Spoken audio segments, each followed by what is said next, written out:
a presencial, ¿no? Porque pues, ¿qué le voy a llegar a decir a la empresa? No sabe qué es que esa materia no me la dio completa Claro. o ese día me falló el internet.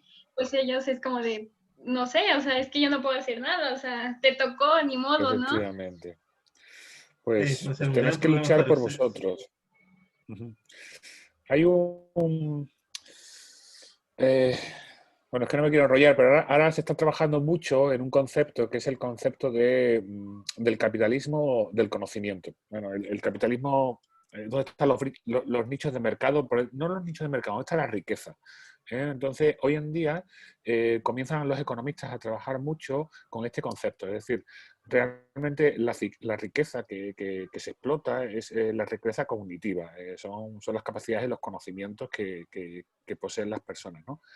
Y es lo que hablaba de la brecha. Se está produciendo, por así decirlo, cada vez más grande una brecha entre las personas de clase alta que tienen acceso a un conocimiento potente y poderoso que les va a permitir efectivamente pues estar en puestos de dirección en la sociedad, y las personas de clase media, no digamos ya de clase trabajadora y de clase baja, ¿no? Que cada vez su conocimiento, su acceso a un conocimiento poderoso es más duro, ¿no? Es decir, se está produciendo algo parecido a lo que ocurría, por ejemplo, en España en los años 50, en que el acceso a la universidad y a los conocimientos superiores eran solo para una minoría elitista, y, y en cambio la inmensa mayoría pues tenían una formación pues media, ¿no? Y, y claro, yo creo que también hay muchos filósofos que están reflexionando acerca de cómo corregir esto, es decir, o dicho de otra manera, hay que hacer todo lo posible para que la gente de clase social baja tenga acceso a ese conocimiento poderoso que le empodere, ¿no? Esa formación potente. Wow. Sí, Casi muchas nada. gracias. Nada, Diana. La sociedad del conocimiento, el poder del conocer, ¿no? Que en la Ujú. actualidad se maneja tanto y que nos va a llevar a otros rumbos. Y pues ese es el gran reto que esta pandemia nos ha traído a los maestros, a los alumnos, a una sinergia que tenemos que hacer para poderlos encauzar, ¿no? De tal manera que ellos pues pueden sobreponerse a esa reinvención, porque al final de cuentas se van a tener que reconvertir, ¿no? Se van a tener que reinventar. Y también, imagínate las organizaciones tan tradicionalistas que, como bien dijo Diana ahorita, pues yo voy a llegar Sí, con mi currículum y ¿sabes qué hiciste el 2020? Pues estuve en mi casa encerrado yeah. porque no pude hacer otra cosa en mi CV, ¿no? Y pues sí, pero Y además, vosotros, Marcelo, son todos alumnos de ingeniería, ¿no? Sí, somos Pues sí. sí, con ese genial. conocimiento práctico y encima tenéis que solucionar problemas.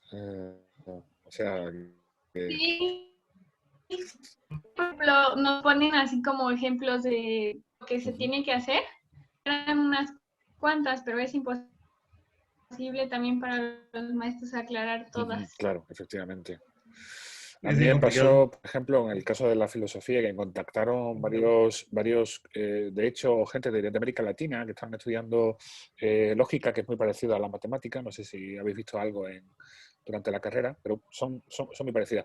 Y profesores bueno, que no se negaron a dar clases, no sabían dar clases en online, y lo único que hacían era colgar PDFs de lógica en- en el entorno web de la universidad, y bueno, pues el alumno que se la viase como pudiese. Y la lógica, igual que la matemática, son disciplinas que necesita instrucción, necesitas que tengas un buen profesor que te lo vaya explicando para poder acceder a ella, ¿no? Entonces fue un desastre. Yo estuve acompañando, ya te digo, a veces a gente que contactaba conmigo, y por Zoom también, pues me daba pena y decía, venga, bueno, aunque sean unos rudimentos, pero por lo menos hay que echar una mano, ¿no? Y yo creo que también eso fue importante. Cada uno durante la pandemia pues hemos hecho lo que hemos podido. Yo, por ejemplo, lo tomé así. Bueno, pues yo tengo estos conocimientos, puedo ofrecerlos a la gente joven, sobre todo especialmente, pues adelante, ¿no? Bueno, una pregunta para vosotros, que para no aburrir tanto. ¿Qué es lo que más os apasiona de la ingeniería? Eh, eh, pues resolver problemas es una Mm, gran pasión porque aprendes a resolverlos fuera y dentro de, bueno, de la empresa y también aplica en tu vida mm, completamente la solución de problemas. Qué bueno, Diana. para mí la relación entre las personas, porque es muy Ajá. importante saber a la persona, de ahí mismo te resulta la respuesta o la solución a tus problemas. Y tú personalmente creces y te empapas de los conocimientos de otras personas. Qué bueno, Isabel. Muchas gracias.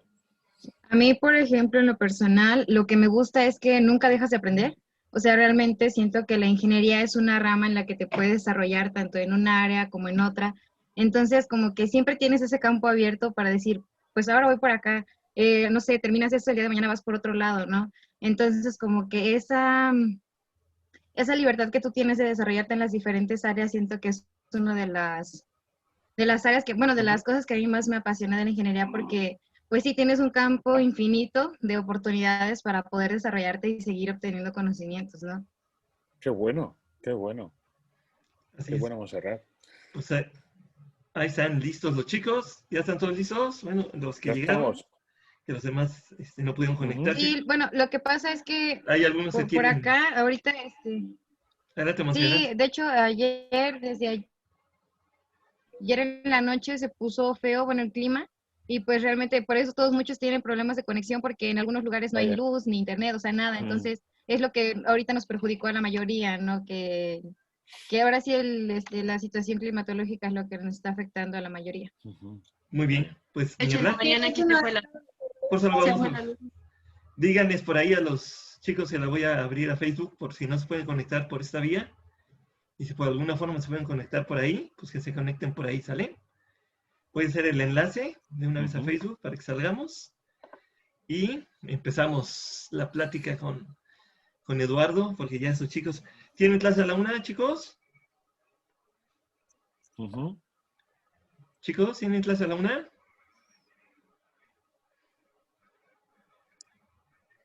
Chicos, ¿me Están escuchan? por avisarnos. Están por Bueno, avisarnos. Aún no nos ha confirmado el Inge. ¿le podrás, Diana, le podrás mandar al Inge, ¿cómo se llama el jefe de carrera, link? A ver si se puede unir, que no se lo pude mandar. Ah, ok. ¿Al químico Martín? Ajá. La verdad ni le avisé, ya nomás le voy a pedir Ok, sí. perdón. ¿Eh? Ya nomás le voy a pedir Sí, perdón. sí. Que contando. Perdón, mejor pedir perdón que permiso. Esa es Sí, muy buena. nada más Sí, contando. avísale que puede ser una clase especial hoy y quisiéramos que si tiene un momento para verla, pues se uniera con nosotros, Ok, si es que tiene un momento. Nada más así. Ya si me regaño, ya que me regañe. Ya ni modo. Si me corren, pues que me corran, no, no hay no se problema. preocupe. Si me corren, ya que me corran, ya ni modo, ya que No, no pasa nada.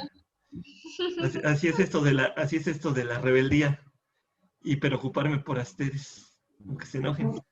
Prefiero que se enojen. Sí, definitivo. Bueno, ahora sí. no, Oye, vamos a apagar un momentito cámaras y audios todos. Voy a enlazar a Facebook. Empiezo una breve introducción. Presento muy rapidito a Eduardo. Abre su cámara y su micro. Él empieza su pequeña plática. Y en unos minutos ya les pido que abran todos los que puedan cámaras, micros e interactúen con él. ¿Sale? Por favor, así va a ser la dinámica, ¿correcto?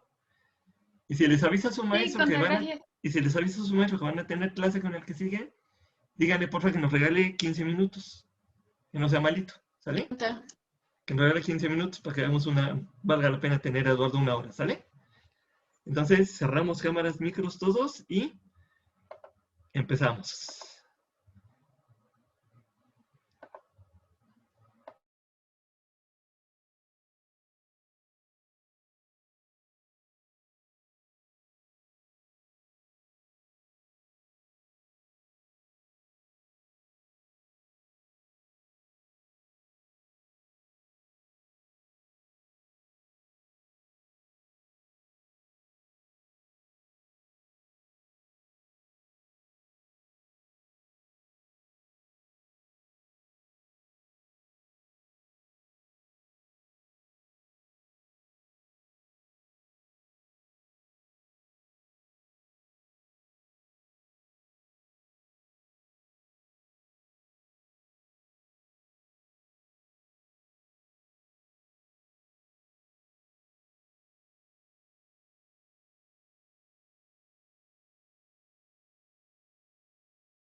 Amigos, muy buenas tardes en México, siendo las 12:16 y siendo las 19:16 en España.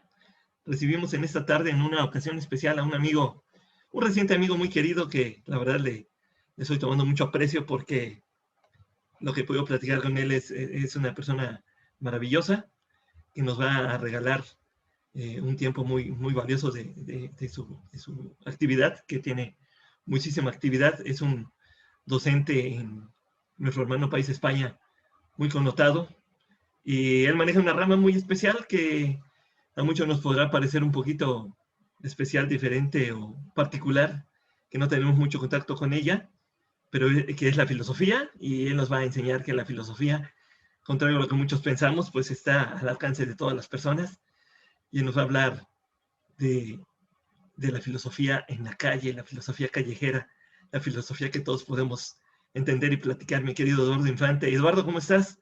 Mucho gusto hasta España. ¿Cómo te va? Hola Marcelo, hola, ¿qué tal a todos? Pues muchas gracias por invitarme. La verdad que estoy muy contento de poder pasar este ratito con vosotros hablando de algo que me apasiona, que es la filosofía y que tiene mucho que ver precisamente con la ingeniería. Porque antes le preguntaba a los chicos qué era lo que más les gustaba de la ingeniería y dos me decían que era resolver problemas, y la filosofía trata de eso precisamente, de resolver problemas. Y también otro me decía, me encanta que la filosofía, perdón, que la ingeniería también me obliga a estar continuamente aprendiendo. Y Platón también lo decía, que es un amor, una erótica, una fuerza, ¿no? Hacia el conocimiento, hacia la sabiduría, ¿no? Una necesidad, una sed, un hambre de estar continuamente aprendiendo, ¿no? Así es, eso es lo bello. Les comento, queridos amigos, que hoy tenemos unos invitados especiales en esta plática a petición expresa de mi querido Eduardo. Él me pidió tener estudiantes en directo para poder interactuar con ellos, así que amablemente un grupo de estudiantes aceptaron participar en esta plática en vivo con Eduardo, y en un momentito más pues van a estar interactuando con nosotros, van a estar platicando con él pues para que vean todo lo que él quiere platicar con ustedes, amigos de Facebook, ya sea en vivo o en repeticiones, y con los chicos que amablemente se pudieron conectar en directo para platicar con él y estar interactuando. Y Eduardo, pues te cedo la palabra y pues ponnos en contexto para los que no sabemos qué es la filosofía y de dónde surgió y cómo llegó a nosotros y cómo impacta en nuestra vida. Por favor, ponnos en contexto si es tan amable. Por supuesto, Marcelo, nada, si me lo permitís, les escribí unas notas a los alumnos, a tus chicos, con mucho cariño, y que voy a leer, ¿no? Luego creo que abrimos un poco el espacio pues, para dialogar juntos, ¿no? Que precisamente era como definía Platón la filosofía, como un diálogo entre amigos. Así que bueno, vamos hacia allá.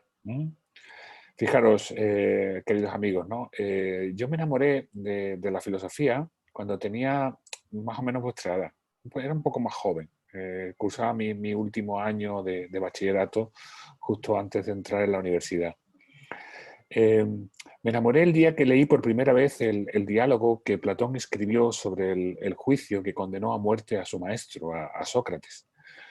Un viejo profesor me obligó a leerlo como castigo por haber pintado con un bote de spray negro sobre las paredes del baño de mi colegio: la justicia es una gran mentira. Ese merecido castigo, ese antiguo texto de Platón y la figura de Sócrates, especialmente la figura de Sócrates, me convirtió en el profesor de filosofía que soy hoy. El filósofo norteamericano Michael Sandel nos contó, al recibir el premio Princesa de Asturias de Ciencias Sociales, una historia maravillosa, la historia de Reginaldo, un joven de una favela de Río de Janeiro que sobrevivía recogiendo objetos de valor de los contenedores de basura en los barrios ricos de la ciudad. Una vez encontró un libro roto y, aunque era analfabeto, se esforzó por entenderlo. El dueño de la casa junto a la que estaba el contenedor lo vio y le preguntó qué era lo que estaba haciendo. El libro roto que Reginaldo se esforzaba por entender era el mismo que me obligó a leer mi viejo profesor. la apología de Sócrates. El propietario de la vivienda, un profesor jubilado de la filosofía, enseñó a Reginaldo no solo a leer, sino sobre todo a practicar la filosofía. Y hoy es Reginaldo el que lidera los debates en la favela. Las páginas de ese libro que Reginaldo encontró en un contenedor me llevaron a estudiar filosofía en la Universidad de Salamanca. Allí aprendí que tan importante es cuidar de tu biblioteca como de tu bodega, porque en mis años de estudiante honré con igual devoción a Atenea, la diosa de la sabiduría y de la filosofía, como también a Baco, el dios del vino y de la fiesta. Porque lo maravilloso de la filosofía es que puede ser practicada tanto en un aula como en un bar. No es imprescindible una pizarra para disfrutar del ejercicio de la filosofía. Podemos disfrutar de ella en cualquier sitio y en cualquier momento. No necesitamos de un lugar específico, digno de veneración y de respeto, separado de los espacios donde transcurre la vida ordinaria, sino que cualquier lugar es idóneo para ejercitar la filosofía. Para el viejo Sócrates, por ejemplo, el sucio suelo de la calle podía convertirse en la pizarra sobre la que enseñar una sabiduría que hacía más libre, más pleno y más íntegro a todo aquel que la practicaba. La filosofía que Sócrates enseñaba era popular, se practicaba colectivamente y en cualquier espacio de la ciudad, en el ágora, en los templos y santuarios, en las plazas atestadas de gentes, en los cruces de los caminos, en la entrada de los teatros, en los estadios, en los puertos, en los talleres de los artesanos, en las casas de las prostitutas, en las tabernas, en los mercados, en los olivares cercanos a la urbe, en mitad de una asamblea de ciudadanos o de un oficio religioso. ¿Por qué no entonces practicar nosotros la filosofía también hoy en cualquier lugar? En un bar, por ejemplo, o en la pantalla de nuestro ordenador, como estamos haciendo ahora, o a través de las redes sociales. La filosofía es también una disciplina que posee otro gran poder, y es que puede practicarse tanto con los seres vivos como con los muertos. Borges, citando a Emerson, afirmaba que una biblioteca es un gabinete mágico en el que hay muchos espíritus hechizados. Despiertan cuando los llamamos. Mientras no abrimos sus libros, ese libro, literalmente, geométricamente, es un volumen, es decir, una cosa entre las cosas. Pero hay, amigo, cuando lo abrimos, cuando ese libro da con su lector, ocurre algo increíble. Unas manchas de tintas sobre un papel nos conectan con el alma de una persona de otro espacio y de otro tiempo, y con la que podemos seguir dialogando, seguir hablando sobre la verdad, la libertad, la justicia, la belleza y el amor. Yo me estrené como profesor de filosofía en Sevilla. De ese tiempo, como profesor novato, recuerdo especialmente una de mis clases. Me encontraba explicando la metafísica de Aristóteles a un grupo de alumnos de segundo de bachillerato. Tenían el libro de texto abierto sobre el pupitre y iban tomando nota en sus libretas de lo que yo escribía en la pizarra. Por entonces, yo era uno de esos profesores que confunden el respeto con el interés. Pero había una chica sentada al fondo de la clase, junto a una ventana que daba a la calle, que no había abierto su libro y se distraía mirando hacia el exterior. Yo dejé la tiza en la mesa y caminé hacia ella. Y con esa ironía que nos gastamos los profesores, le pregunté, ¿qué es eso tan interesante que hay al otro lado de la ventana? Imagino que será mucho más importante que el examen que tenemos la semana que viene. Y la chica me respondió. Me dijo, la vida. Y fueron 2 palabras, tan solo 2 palabras, pero me cayeron encima como una bomba de napalm que lo arrasa todo a su paso. Esas 2 palabras me mostraron que sin darme cuenta había convertido mi aula en una caverna. Como sabéis, Platón escribió un famoso mito sobre unos hombres que se encuentran prisioneros en el interior de una caverna, encadenados ahí desde que nacen, obligados a vivir con la vista fija en la pared de la gruta. En la cueva hay otros hombres, encargados de proyectar sombras de objetos contra la pared. Esas sombras son la única realidad que conocen los prisioneros, a quienes jamás se les ha mostrado el mundo real. Pero uno de ellos queda en libertad y se le permite salir para conocer la realidad. Este hombre libre descubre que la caverna es un gran engaño y que todo lo que ha aprendido allí, nada tiene que ver con la vida.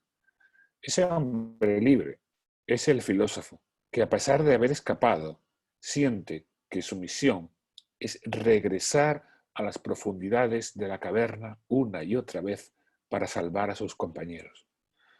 Yo contemplé mi aula, una pizarra llena de palabras extrañas que parecían sombras en una caverna.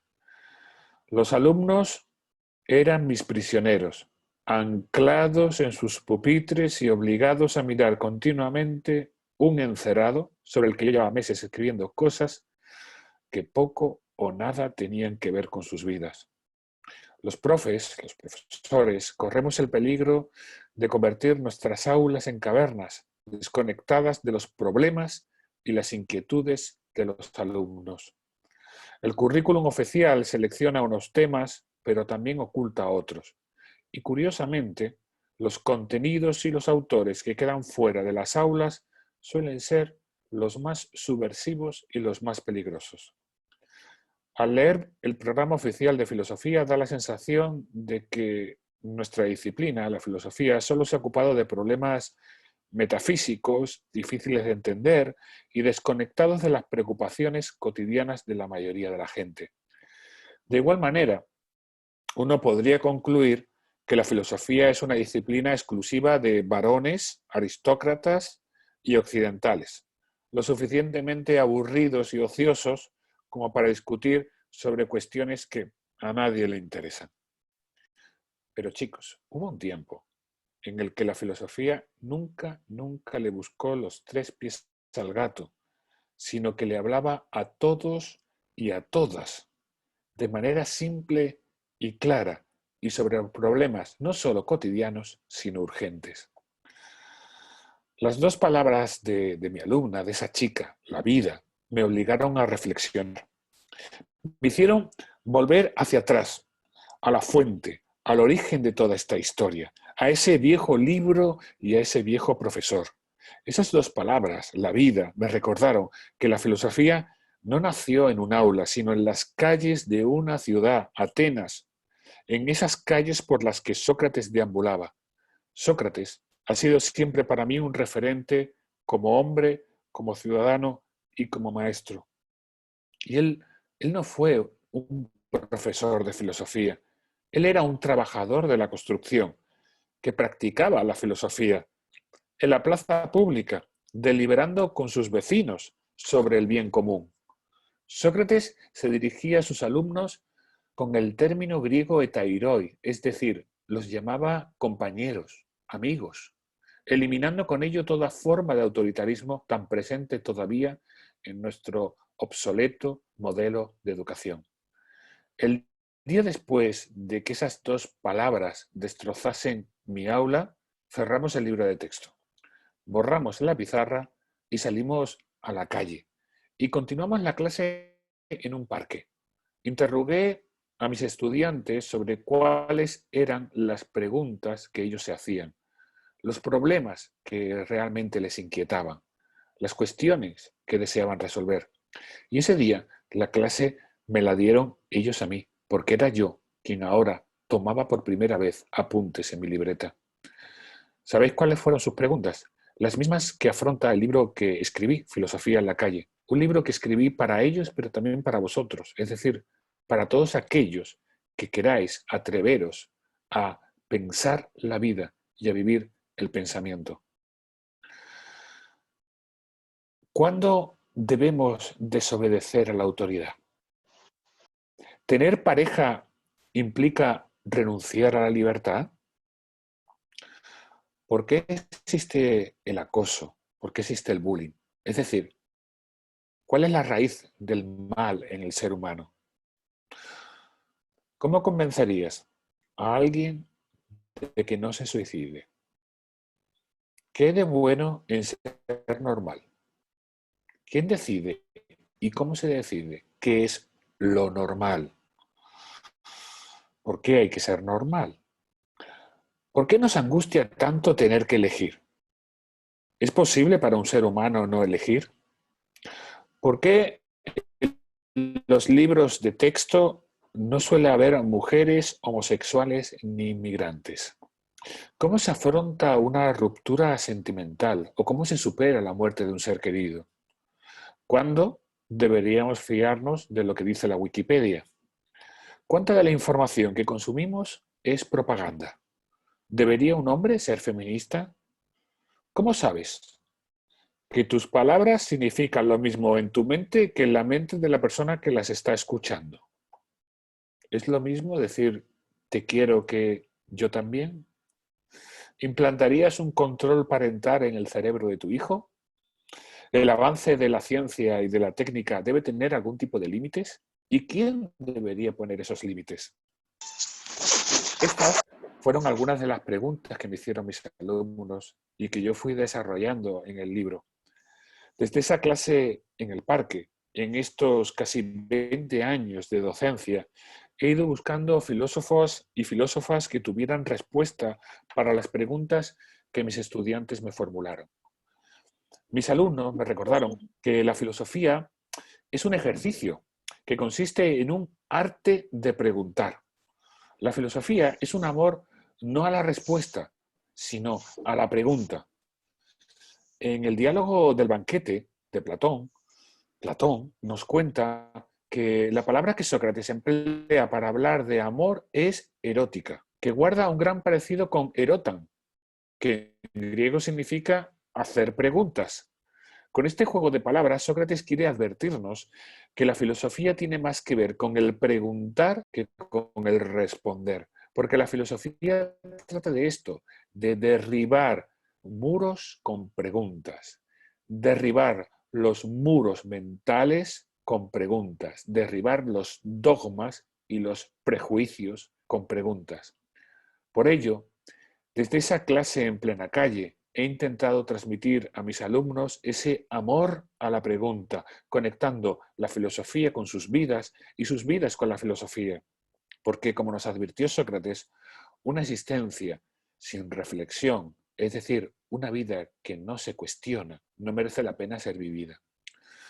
Pero chicos, el filósofo no se queda ahí, cuestionándolo todo y a todos con sus insidiosas preguntas, sino que una vez ha puesto el mundo patas arriba, se esfuerza con todo su ser en gozar de esta vida consciente de la fugacidad del tiempo. El filósofo está más preocupado en gobernar su vida que en gobernar a los demás. Por eso la filosofía, aunque comienza siendo un arte de preguntar, termina siendo un arte de vivir.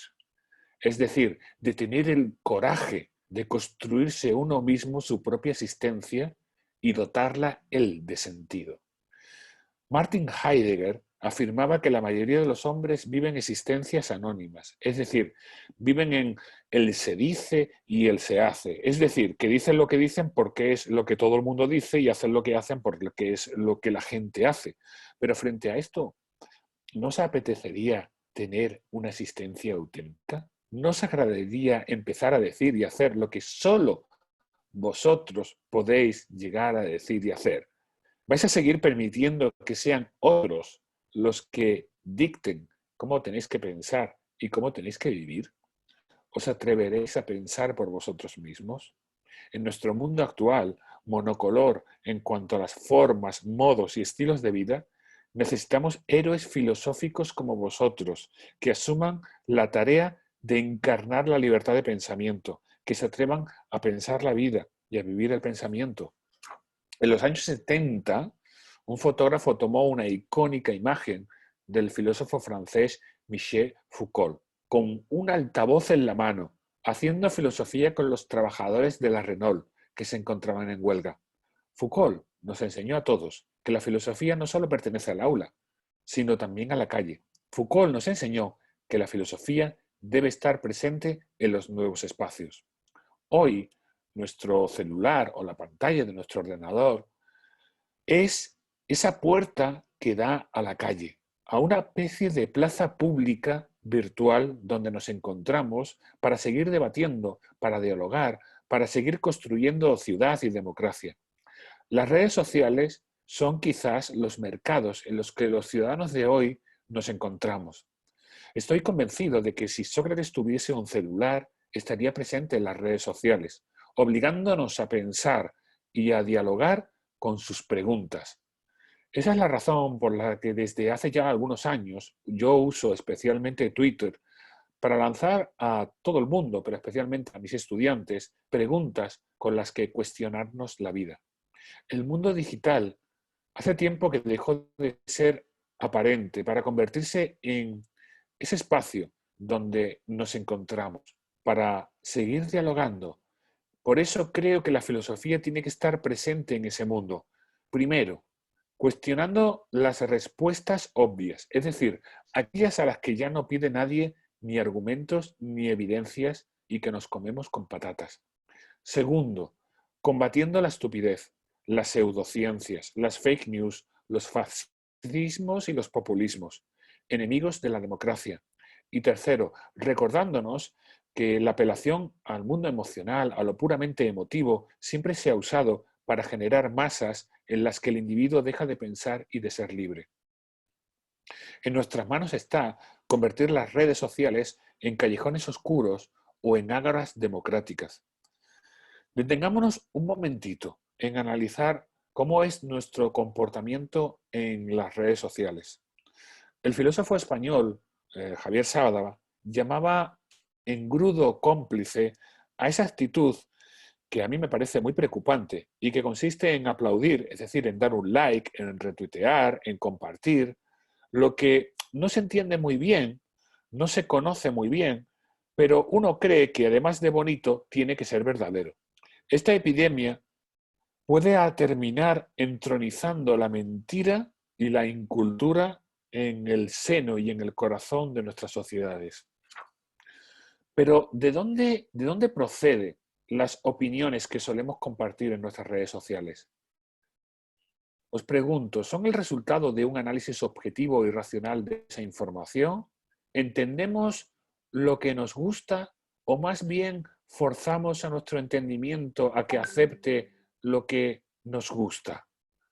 Aunque nos gustaría imaginar que nuestras opiniones son racionales y objetivas, lo cierto es que muchas de nuestras ideas se basan en el hecho de que seleccionamos la información que confirma nuestros prejuicios e ignoramos inconscientemente aquella parte de la información que no comulga muy bien con nuestra manera previa de pensar. Este fenómeno es lo que los expertos llaman sesgo de confirmación y consiste básicamente en que, como los prisioneros de la caverna descrita por Platón, vemos solo lo que queremos ver y oímos solo lo que queremos oír. Existe en nosotros una tendencia a considerar como verdadera aquella información que confirma lo que ya previamente pensamos y juzgamos. El esquema lógico viene a ser este: si algo me gustaría que fuese verdad, entonces tiene que ser verdad.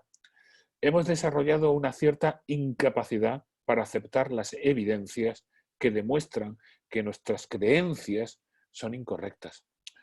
En las redes sociales no solo tendemos a seleccionar la información que confirma nuestros prejuicios, sino que solemos crear un mundo acorde a nuestros esquemas mentales. Y así, en lugar de cambiar nuestros esquemas mentales, lo que hacemos es cambiar el mundo.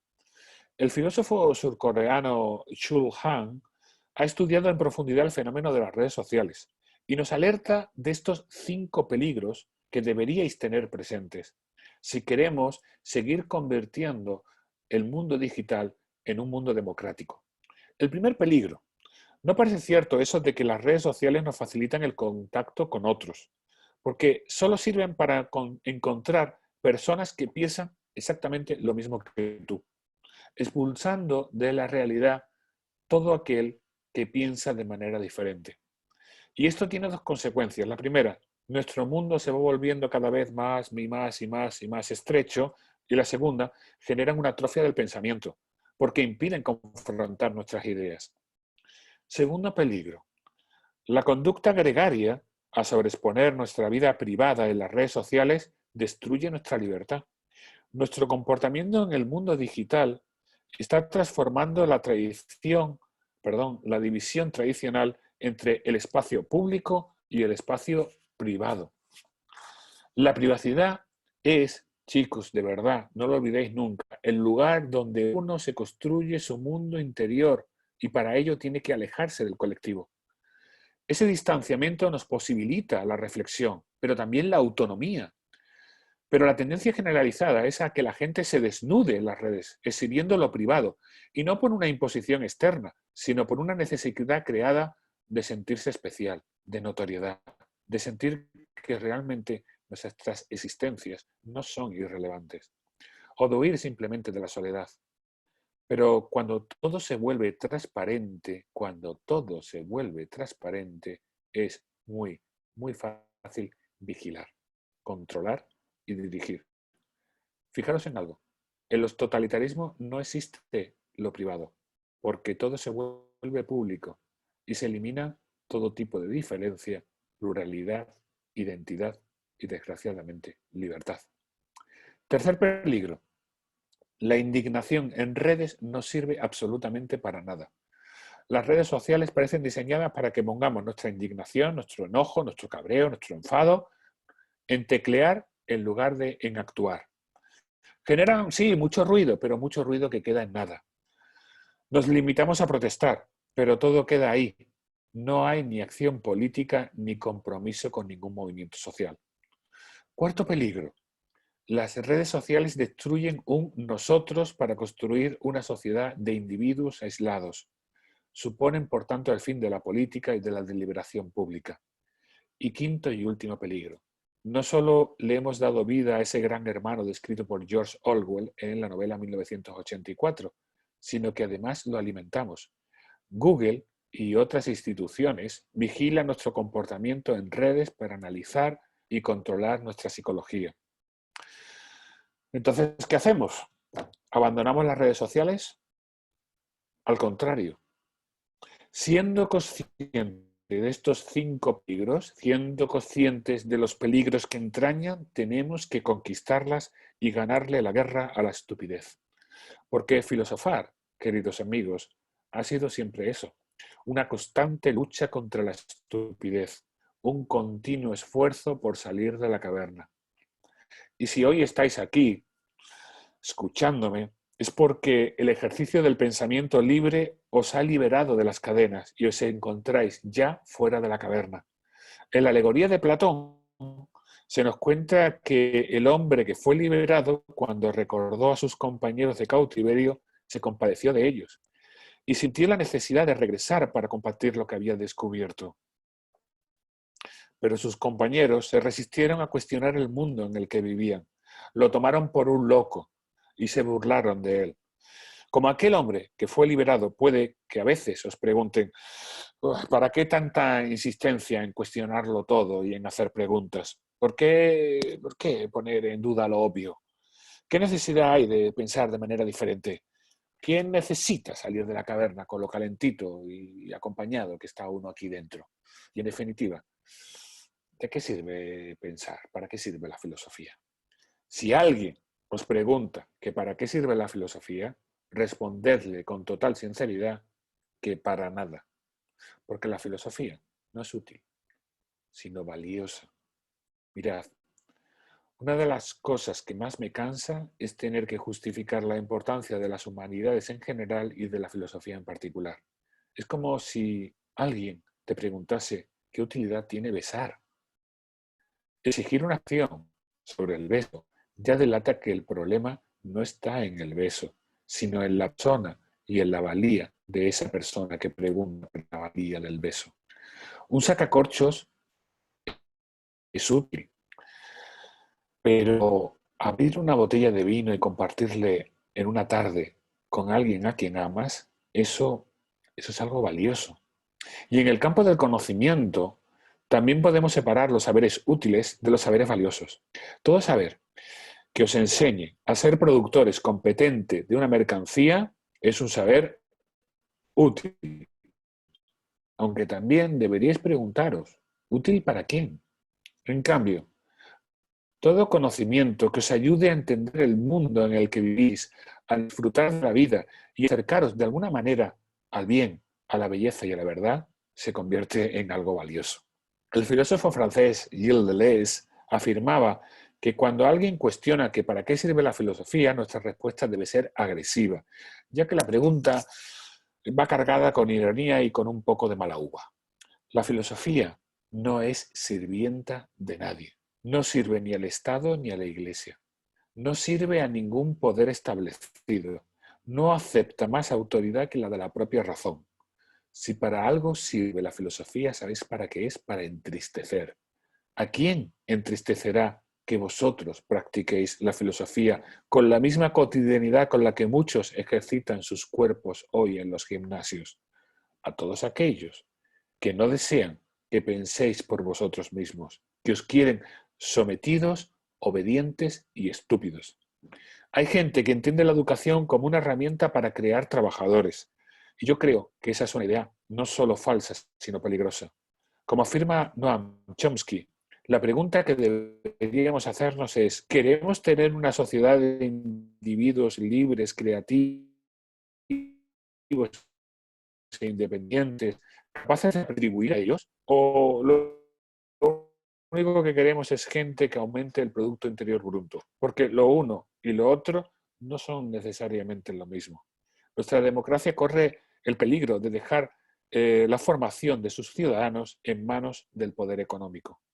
¿Y de verdad queremos dotar al poder económico de una herramienta para controlar a los ciudadanos del futuro? Cada vez son más los legisladores que preguntan a las empresas qué tipo de educación desean, como si la única función de la escuela fuese dotarnos de destrezas laborales y olvidasen que ser miembro de una sociedad democrática exige una preparación, que nadie nace con las capacidades para ser un ciudadano. Eso es algo que se aprende. Nadie delibera, discierne, juzga, dialoga, negocia, consensúa y argumenta de manera natural y espontánea, sino después de un aprendizaje. Os quieren productores competentes con la misma fuerza con la que anhela que seáis ciudadanos estúpidos. La filosofía, queridos amigos, ha sido el antídoto más potente contra la estupidez. Porque por muy grande que sea la necedad en el mundo en el que vivimos, sería aún mayor si no existiese la filosofía. Hannah Arendt afirmaba que no hay pensamiento peligroso. Pensar es peligroso. Pero vosotros formáis parte de ese grupo de hombres y mujeres que se han arriesgado a vivir fuera de la caverna. Vosotros ya sois la resistencia. Muchas gracias.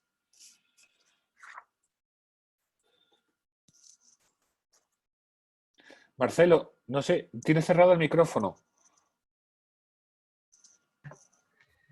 Sí, lo quise cerrar porque si no iba yo a interrumpir tu Sí. intervención y la verdad era importante escucharte muy bien. Ha sido muy interesante lo que nos has comentado. Nos has colocado en un contexto muy, muy humano para la filosofía. Nos has colocado con Platón, con Sócrates, con todos los grandes precursores de esta corriente y nos has traído también a los filósofos contemporáneos, ¿no? Porque la filosofía se sigue trabajando.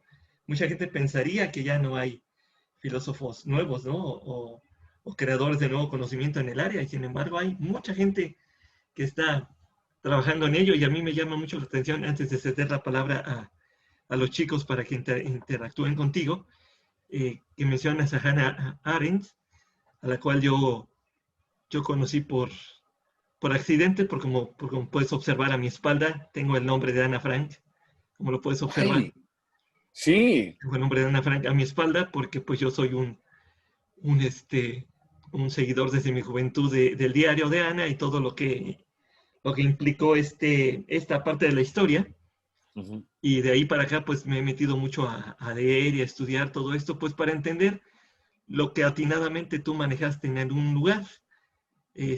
Somos anti-estupidez, ¿no? Tratar de entender la estupidez y tratar de ir en contra de, que es el gran mal, ¿no? Que yo creo que tenemos en la humanidad de todos los tiempos, ¿no? Tratar de combatir con esto.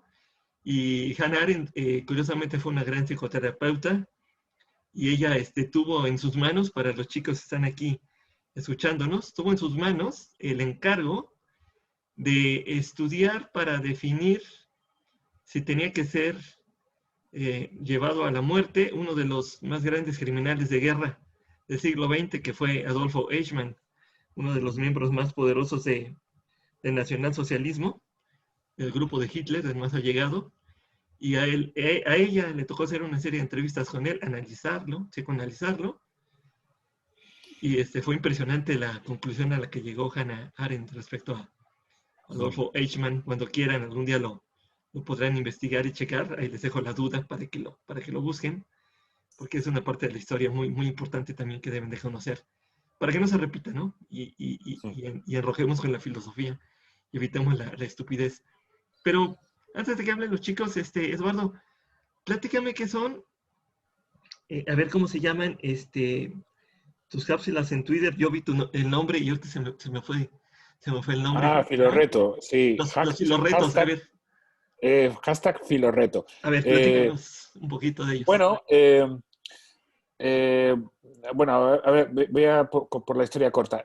Hubo un momento en el que me di cuenta que, no sé si lo recordáis, que en redes sociales se movía mucho el tema de los retos, ¿no? Y eran muy estúpidos, ¿no? Era que tirarte un cubo de agua a la cabeza fría y, bueno, muchas cosas de esas, ¿no? Comer, no sé, cacao puro y echarlo todo lo que puedas. Y me parecía efectivamente, vaya estupidez, ¿no? Por otro lado, la filosofía, como te decía al principio, es intentar resolver problemas, ¿no? Enfrentarse a preguntas, ¿no? Entonces dije, ¿por qué no llenar las redes sociales con retos que realmente sean retos? Entonces, todos los días lanzo una pregunta que pretende ser un reto, ¿no? a nuestra inteligencia. Pretende cuestionar nuestra manera de pensar y nuestra manera de vivir y la información que estamos recibiendo, ¿no? Entonces, bueno, se me ocurrió también hacer esto precisamente un día que paseaba por mi instituto con mi compañero de física y él me comentó que bueno, que al ver a los alumnos durante el recreo todos con su móvil y sin hablar entre ellos, pues que era una sociedad pues autista, ¿no? Y yo le decía que no, que yo creo que sí que se estaban comunicando, lo que pasa es que lo hacían a través de una pantalla, ¿no?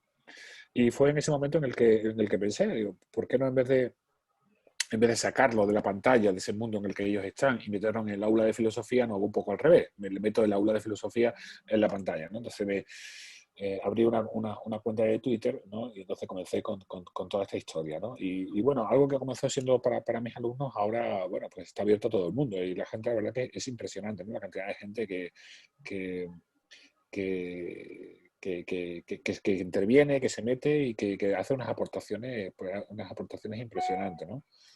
¿Cuál es tu Twitter, Eduardo, para que la gente te pueda seguir? Ah, bueno, si me buscáis tal cual por mi nombre, Eduardo Infante, me encontráis. Y si no, el nick es el edututor, todo junto y en minúscula. El edututor. Sí, pero si no, ya os digo que a través de simplemente poniendo Eduardo Infante, pues ya aparece. Muy bien, para que y estáis invitados a participar en los Filoretos. Yo todos los días cuando me levanto me preparo un buen café, me abro un libro, el que estoy leyendo, mi perro Nietzsche se sienta a mi vera y entonces cojo el móvil y lanzo una pregunta a través de lo que yo también al mismo tiempo estoy pensando. Analizo un poco qué es lo que está ocurriendo en la actualidad e intento conectar efectivamente lo que está ocurriendo en la actualidad con los grandes problemas filosóficos, ¿no? También al mismo tiempo aporto también algunas de las respuestas que han ido dando los filósofos también a esos problemas, ¿no? Muy bien. Y antes, ahora sí, de que intervengan los chicos, porque pues, es lo que estás esperando, que ellos intervengan, nada más te quisiera yo pedir que nos comentaras para México, muy brevemente, me comentabas que ya está en España abierta la educación presencial y que nos comentaras un poquito cómo está funcionando y qué resultados están obteniendo de la educación presencial. Y a los chicos les invito a que vayan abriendo, quien guste, sus cámaras para que ya se vayan integrando a la plática en lo que Eduardo nos comenta esto y cuando gusten intervenir, una vez que termine. Muy bien, pues Adelante. aquí comenzamos nada, ahora en septiembre. Por ejemplo, en la zona en la que yo vivo, que es Asturias, al norte de España, pues hemos comenzado esta semana con los mayores, la enseñanza superior, y se ha optado por una fórmula mixta. En aquellos lugares en los que se puede garantizar, aquellas aulas en las que se puede garantizar una distancia de 1,5 metros entre los alumnos, los alumnos tienen presencialidad durante todo el año, pero tienen que ir también con mascarilla, tienen que estar en el aula con mascarilla y también el profesor.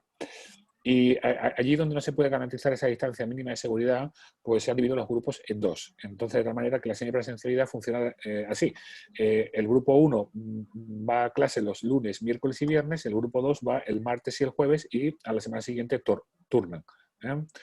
Entonces, aquellos que quedan en casa no siguen online la clase, no se hacen clases online, sino que el profesor se encarga de mandarles una tarea concreta. O también hacer lo que se llama la clase invertida. Es decir, el profesor graba su clase, el alumno lo ve en casa y luego cuando vuelve al aula, con el profesor delante, pues trabajan los ejercicios sobre los contenidos que hayan ido trabajando.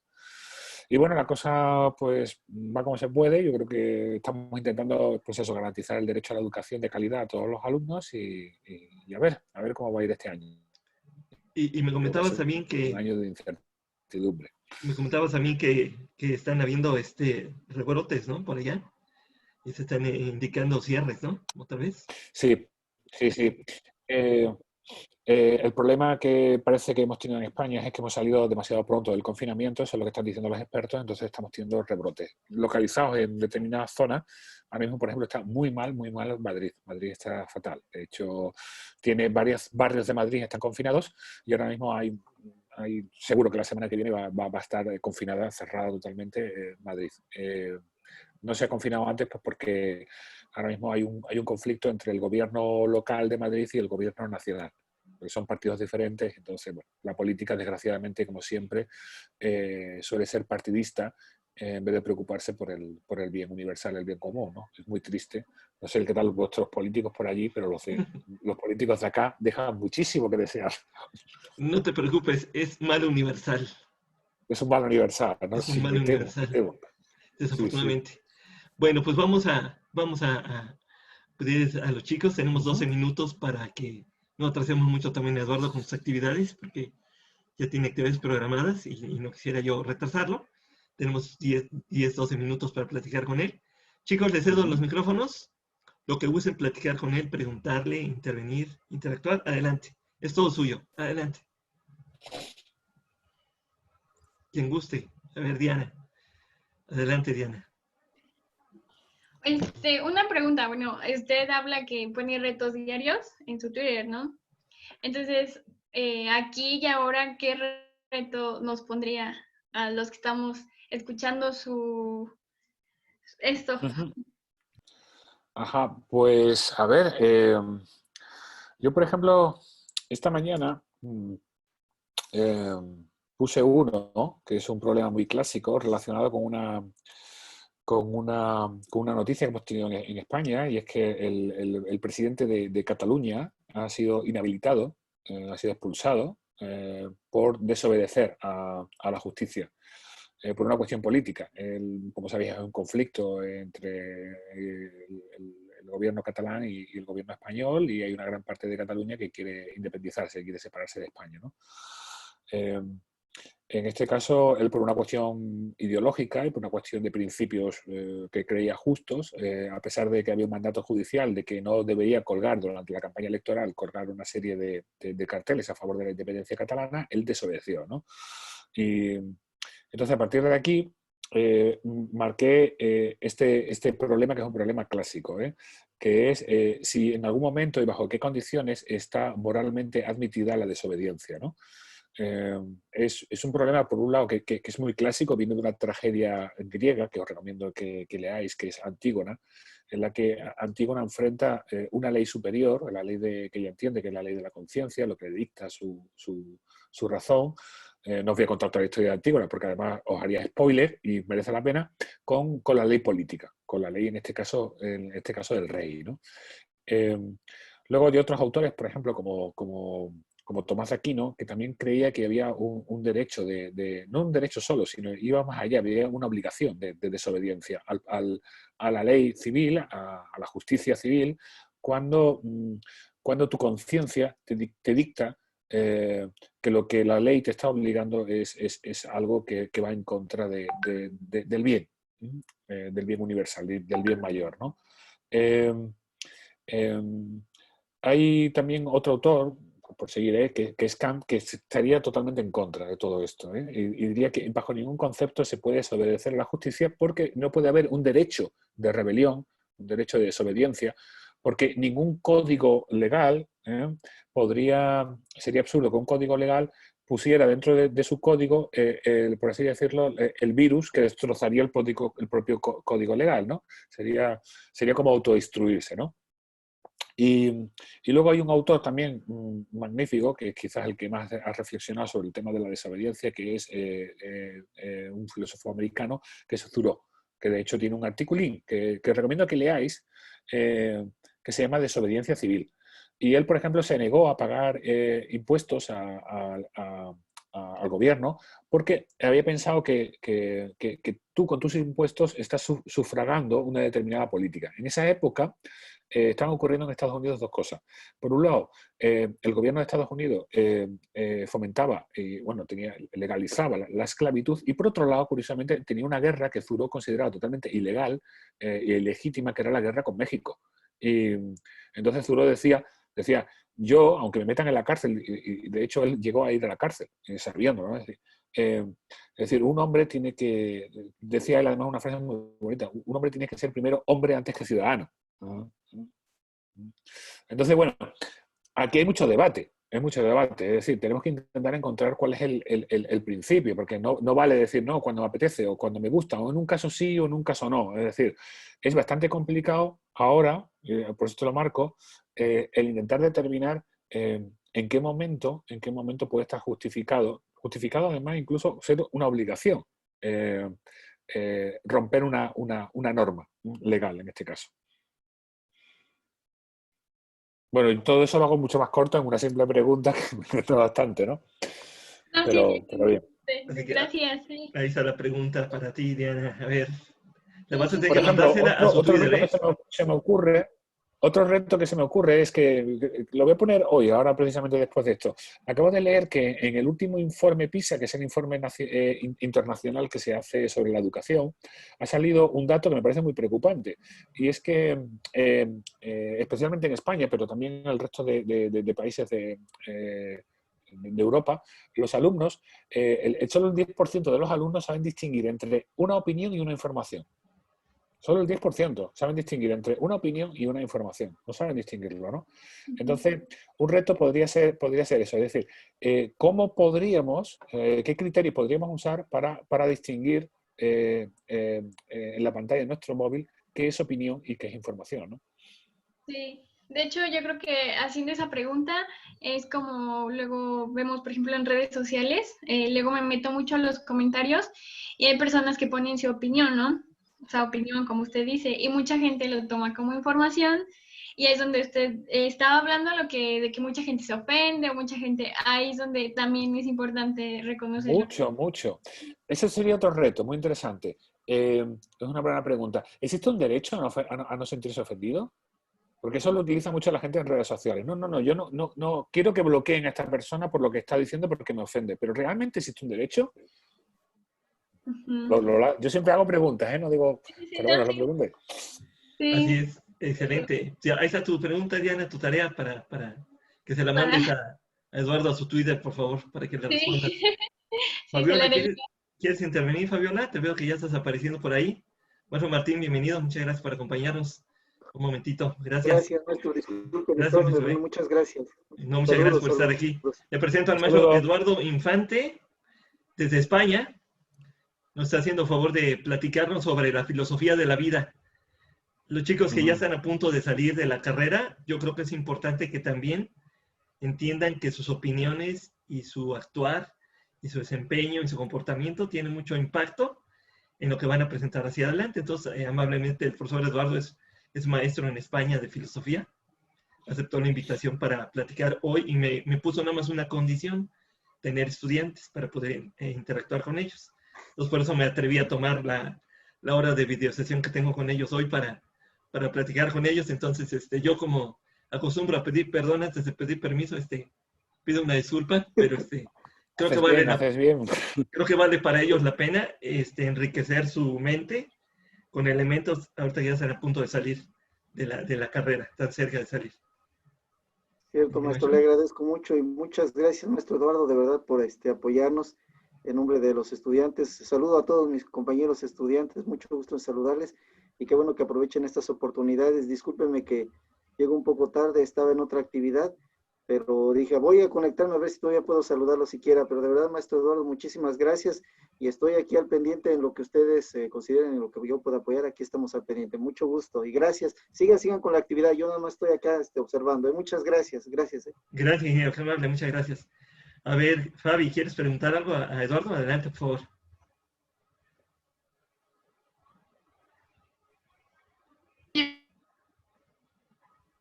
A ver, está un poquito lento tu audio, Fabi.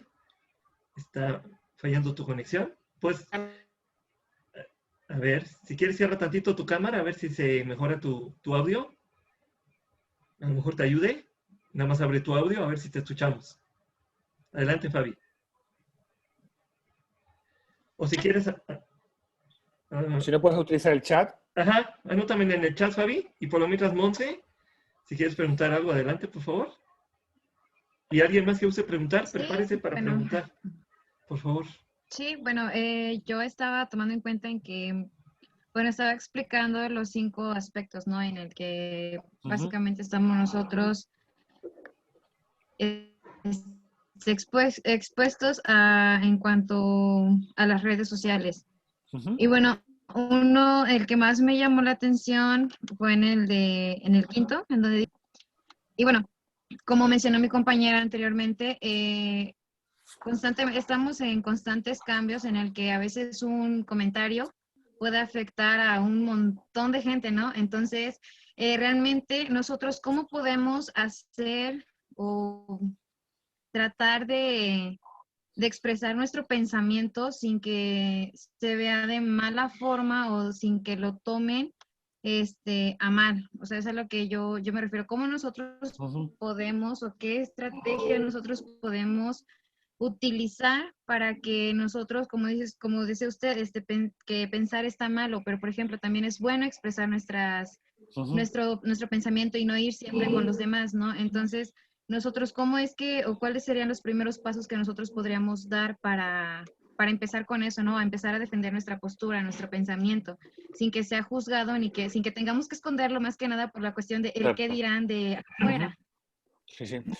A ver, Monse, la pregunta es muy buena, ¿eh? Y creo que además, aparte, creo que es un tema muy urgente, porque considero que hay una cierta ola de puritanismo generalizada que se nos vende falsamente como progresía, se nos vende falsamente precisamente como defensa de la libertad y que curiosamente lo que está generando es una censura. Nos están censurando y nos estamos censurando, ¿no? Y esto es muy peligroso porque en democracia no puede haber censura.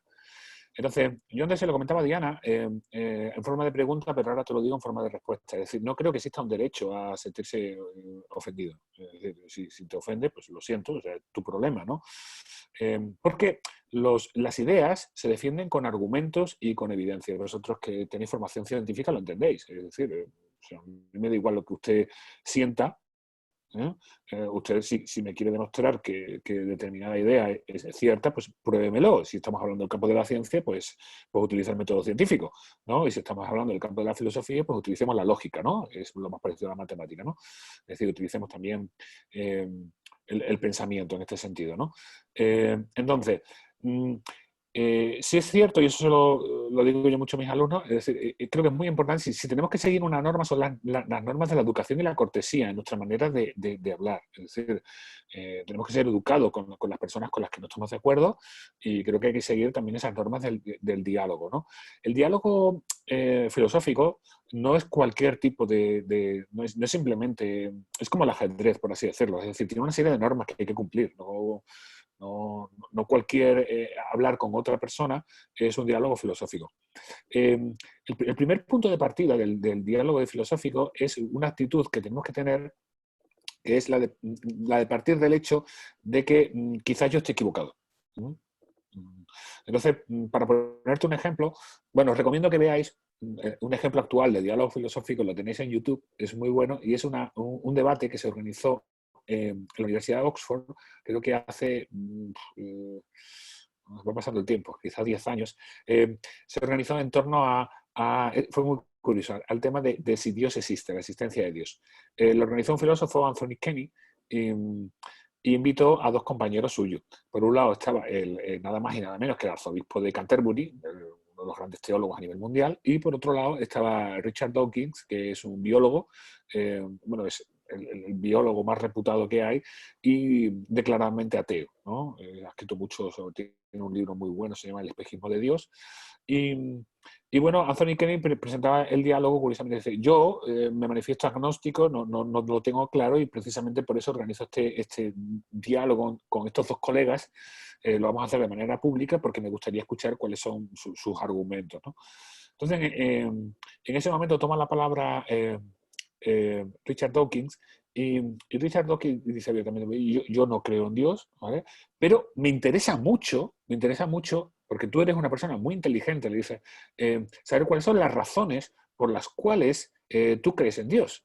Es más, me abro a la posibilidad, entonces aquí está, me abro a la posibilidad de que esas razones puedan convencerme. Es decir, si tú realmente me das razones, yo de verdad estoy abierto, ¿no?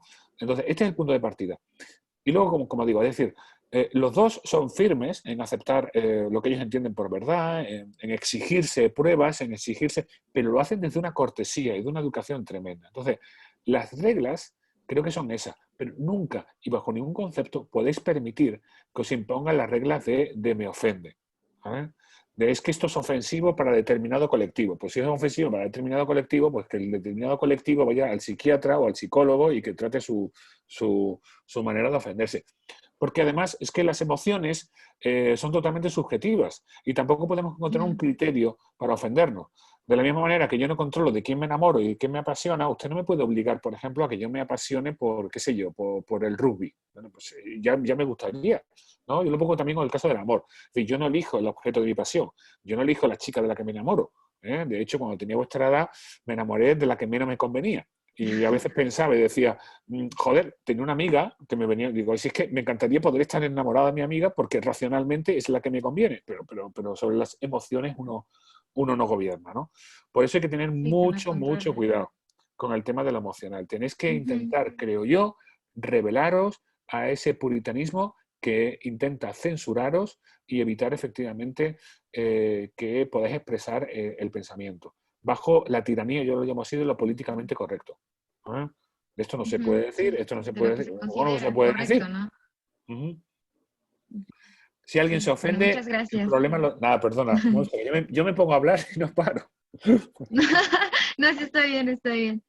Sí, bueno, muchas gracias, realmente sí contestó mi pregunta y me parece muy bien porque, como dice usted, hay que tener argumentos para defender y también para respetar la postura de los demás, ¿no? Y yo creo que eso es algo que debemos tener siempre presentes, en que esta es mi postura y mientras yo respete la tuya, tú también tienes que hacer lo mismo, ¿no? Efectivamente, yo creo, por si vale, que creo que hay que respetar a las personas, pero no las ideas. Hay ideas que no son respetables. Sí. Y de repente alguien me defiende la esclavitud o me defiende el racismo, pues yo no respeto esa idea. O respetar a la persona en el sentido de que respeto su derecho a opinar. Pero claro que tienes derecho a opinar. Ahora bien, yo también tengo derecho a opinar y voy a decir que lo tuyo es una auténtica estupidez, una inmoralidad y te lo voy a argumentar además.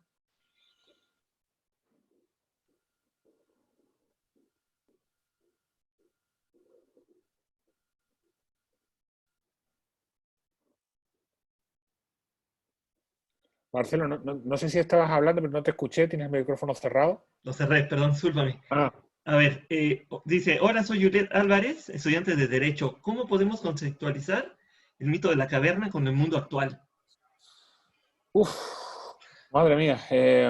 Yo creo que es que esto da para una tesis doctoral, porque, claro, si unimos el tema, por ejemplo, de las imágenes, las sombras en la caverna, que es pura apariencia, pura falsedad, puro engaño, precisamente con el tema de las fake news, pues esto es muy interesante, ¿no? El otro día veía no solo el tema de la fake news, os recomiendo que veáis un documental de Netflix que se llama El dilema de las redes sociales.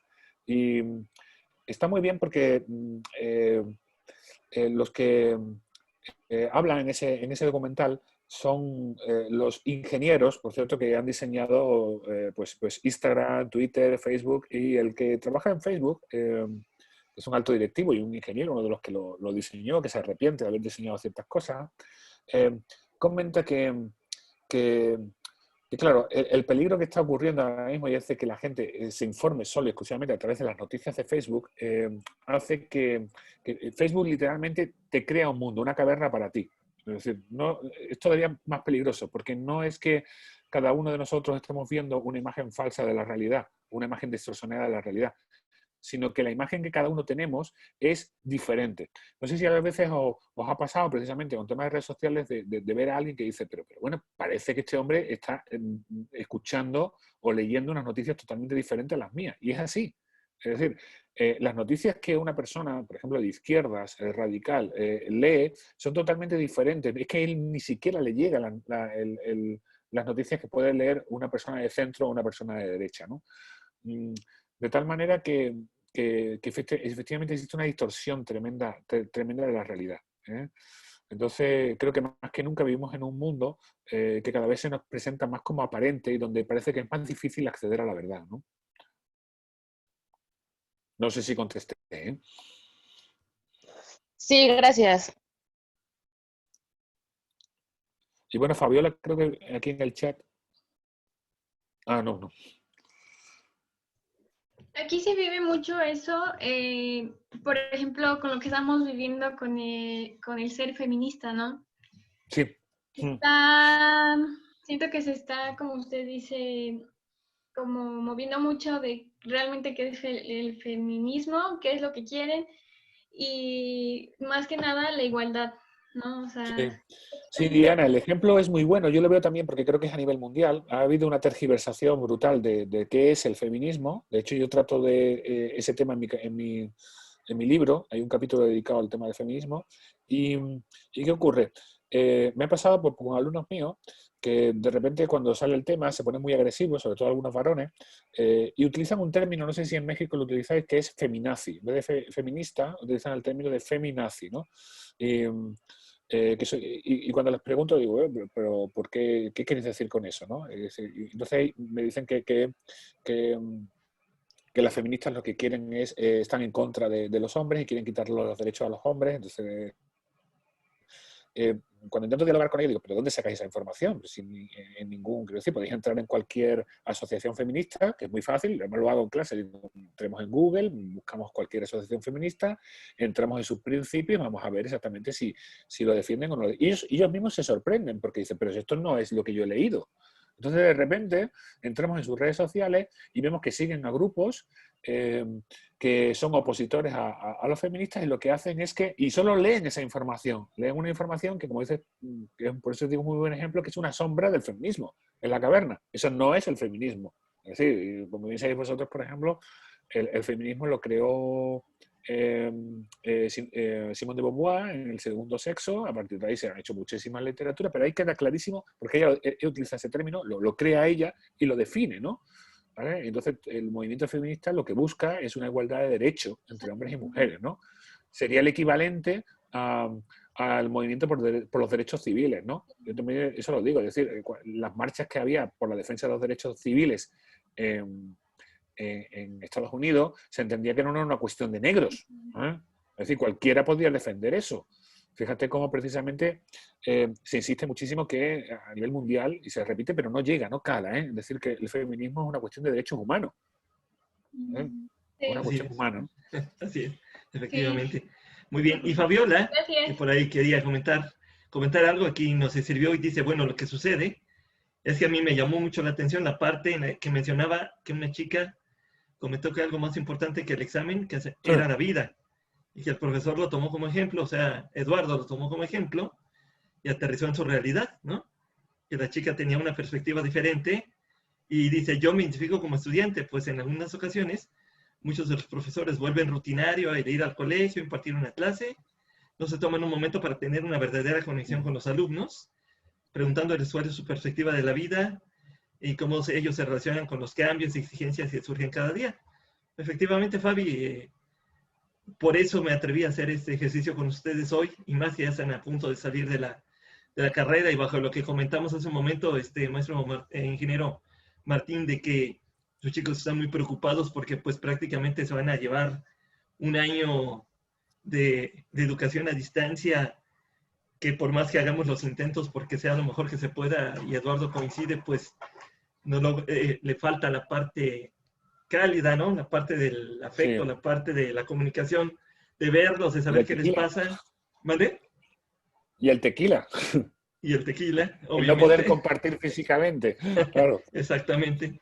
Y entonces esto ha generado un gran impacto en los chicos, ¿no? Y tienen mucha Sí, preocupación sí, porque ellos se efectivamente. expresaban. Y cuando yo llegue a pedir un trabajo y llevo Pero también mi es cierto, por solicitud, otro lado, Diana, que en el fondo vas a tener que competir, aunque no me gusta esta palabra, pero es la realidad, efectivamente, vas a tener que competir con otros que están exactamente en tu misma situación, porque bueno, eh, entonces, bueno, yo creo que esto también lo van a tener en cuenta las empresas y realmente, que es un término que creo que ha salido en la conversación, la importancia de aprender a aprender, es decir, de estar continuamente, sobre todo un ingeniero, de estar continuamente formándose, ¿no?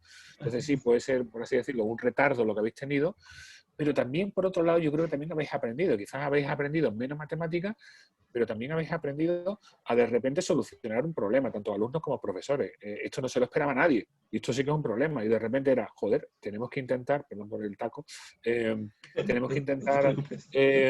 tenemos que intentar solucionar este problema. Es decir, hay un problema, Sí, ¿cómo es da como nos comentaba un ingeniero que al final de cuentas hay que adaptarse, ¿no? Porque el que no se adapte, pues no va a poder entrar a la nueva normalidad que le llamamos, ¿no? Totalmente. Fíjate que lo dijo Darwin, es decir, los que sobreviven no son los más fuertes, sino los que mejor se adaptan. Y es efectivamente. Y ya para cerrar este amable tiempo que nos regaló Eduardo desde España, porque pues ya también tiene otras actividades que hacer.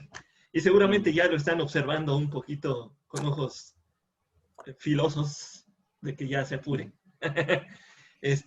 La última pregunta. Daniel Carmona dice, ¿cree que sería un caos si todos tuviéramos formas distintas de percibir la realidad?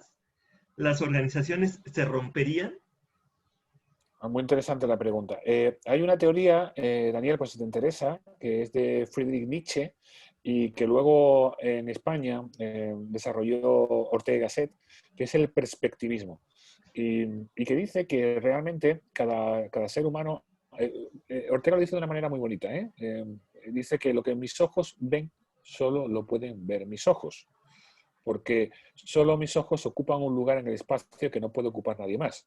Es decir, para ver lo que yo veo tendrías que estar dentro de mi cuerpo y yo solo estoy aquí, metafóricamente, con todos los condicionantes, que no solo es físico, ¿no? Es una metáfora, ¿no? De mi visión de la realidad, pues está condicionada efectivamente por toda una trayectoria vital, por mi propia biología también, por mis condicionantes sociales, mi educación, bla, bla, bla, bla, ¿no? Entonces, ¿qué es por tanto la verdad? ¿Existe la verdad o no existe la verdad? Efectivamente. Y la solución a la que llega el perspectivismo es que la verdad sería la suma de todas las perspectivas. Imaginaros que la realidad fuera un poliedro, de tal manera que cada uno de nosotros viera una cara de ese poliedro. Es decir, la única manera de llegar a la verdad es una teoría consensuada de la verdad. Es decir, que cada uno aporte y esa suma. Y de todas maneras, lo que sí que está claro es que el error, la falsedad y la mentira sería la imposición de una perspectiva sobre las demás. Es decir, aquel que intente imponer una perspectiva sobre los demás es precisamente aquel que está falseando la realidad, porque la realidad es poliédrica, o caleidoscópica, ¿no? Gianni Battimo es un autor actual que tiene además muchos vídeos en YouTube y da gusto escucharlo, es un señor ya mayor, italiano, también heredero de toda esta filosofía de Nietzsche, y comenta que efectivamente él hace un chiste, dice, a mí cada vez que alguien utiliza la palabra verdad, saco una pistola, decía él, para defenderme, ¿no? Decía, porque siempre en mi trayectoria vital, decía él, cada vez que se ha utilizado la verdad ha sido para obligarme a hacer algo que yo no quería hacer. Esto es verdad. Ajá. Así es. La imposición, ¿no? El adoctrinamiento, ¿no? Que muchas veces se ha utilizado en la historia y que nos ha causado tantos problemas, que ha causado tanto daño a la humanidad, ¿no? Pues Eduardo, quiero agradecerte tu tiempo, tu espacio. Ya nos fuimos un poquito más de tu tiempo. Perdónanos por abusar de tu tiempo. Son las 8:30 de la noche en España, en Cataluña. 8:30 de la noche en vivo estamos con él platicando. Te agradezco mucho, Eduardo, el haber estado con nosotros platicar para los chicos, que es importante que ellos absorban todo lo que tú buenamente les platicas y les comentas y que entiendan que sean ciencias exactas, sean ciencias sociales, sea lo que sea, la filosofía simplemente es aprender a observar la vida, aprender a ponerte en el zapato del otro y aprender a servir, ¿no? Porque yo creo que la filosofía nos debe de llevar a servir y a evitar la estupidez, como bien lo manifestaste en tu alocución, que eso es lo principal. Gracias, Eduardo. Un saludo para toda su familia. Gracias por recibirnos en tu casa. Un abrazo muy fuerte para todos. Y un abrazo para todos ustedes, chicos. Gracias por la oportunidad. Maestro Martín, muchas gracias por la oportunidad de hacer esto. Gracias a ustedes. Y pues seguimos en contacto, chicos. Seguimos trabajando ahora sí con la formulación de proyectos, que es lo nuestro. Ahí en las sesiones que nos quedan por el WhatsApp, seguimos trabajando las 2 horas de ese día para seguir trabajando. Eduardo, gracias. Saludos a tu familia. Y pronto nos hablaremos, ¿eh?